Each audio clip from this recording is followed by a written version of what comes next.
Salah satu kisah horor yang terkenal di Belanda adalah kisah tentang The Flying Dutchman, De Vliegende Hollander. Ini adalah legenda laut yang telah beredar selama berabad-abad dan menjadi bagian dari warisan budaya Belanda. Kisah ini menceritakan tentang kapal hantu yang dikutuk untuk selamanya berlayar di laut tanpa bisa kembali ke pelabuhan. Menurut legenda, kapal The Flying Dutchman dipimpin oleh seorang kapten bernama Hendrik van der Decken. Kapten ini diduga mengutuk dirinya sendiri dan kru kapalnya karena telah melanggar tradisi maritim atau bersumpah untuk melintasi Tanjung Harapan dalam kondisi cuaca yang buruk. Karena kutukan ini, kapalnya dihukum untuk berlayar di lautan selama-lamanya, tidak pernah bisa bersandar di pelabuhan. Kapal The Flying Dutchman sering dikatakan muncul dalam badai dan kabut, bersinar dengan cahaya hantu. Orang-orang yang melihat kapal ini dianggap sebagai pertanda buruk atau malapetaka. Legenda ini telah menjadi inspirasi bagi banyak karya seni, termasuk musik, sastra, dan bahkan film.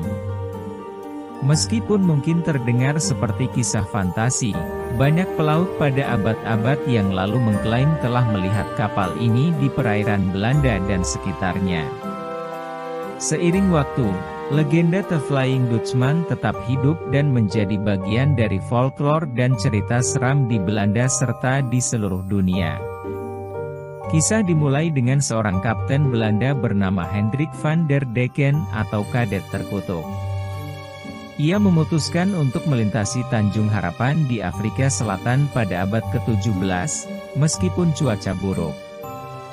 Kapten Decken dikatakan telah bersumpah untuk melintasi Tanjung Harapan meskipun kondisi cuaca apapun.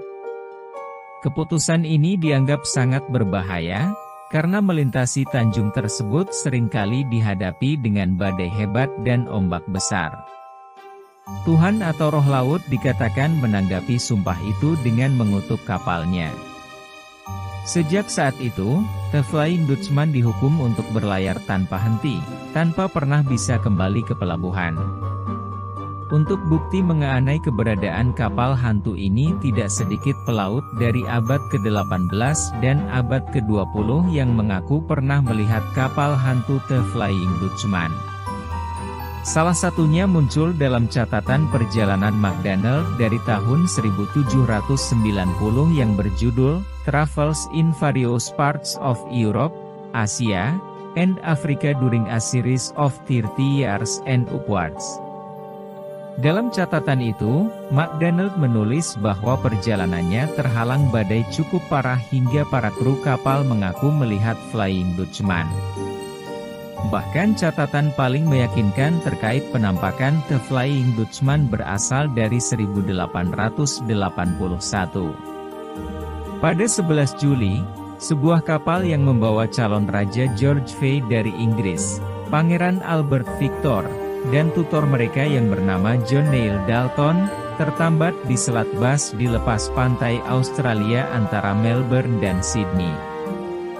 Pada pukul 4 pagi, Pangeran mengaku melihat pemandangan tidak terduga, yakni kapal Flying Dutchman sedang melintas di dekat kapalnya.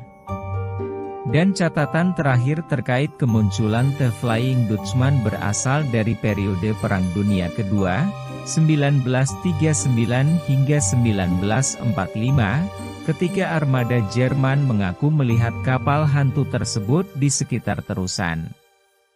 Seiring waktu, kisah ini menjadi populer dalam seni dan sastra, dan penulis seperti Washington Irving memasukkan versi cerita dalam karyanya.